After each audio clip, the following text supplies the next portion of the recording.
MNA बाकी तमाम शुरका, आपको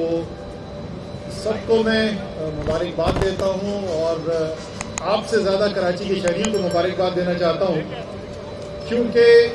कराची पाकिस्तान का सबसे बड़ा शहर, कराची पाकिस्तान का सबसे ज़्यादा टैक्स देने वाला शहर आज तक भी एक जदीद ट्रांसपोर्ट के निज़ाम से महरूम है। और ये ग्रीन लाइन की बसेस जो इस वक्त आप देख रहे हैं, जो आज ही यहाँ पे पहुँची हैं, कल की और आज की रात के दरमियान सुबह के वक्त यहाँ पहुँची, ये पहली पाकिस्तान में कराची के अंदर पहली दफ़ा एक जदीद ट्रांसपोर्ट का निज़ाम बनने के लिए जा रहा है। जैसे कि बताया अभी CEO SIDCL ने, नदीम लोधी ने, मैं नदीम लोधी को भी मुबारकबाद देना चाहता हूँ। ताज़ा तरीन वीडियोस के लिए हमारा YouTube चैनल सब्सक्राइब करके बेल आइकन प्रेस करिए ताकि आपको मिले हर अपडेट सबसे पहले।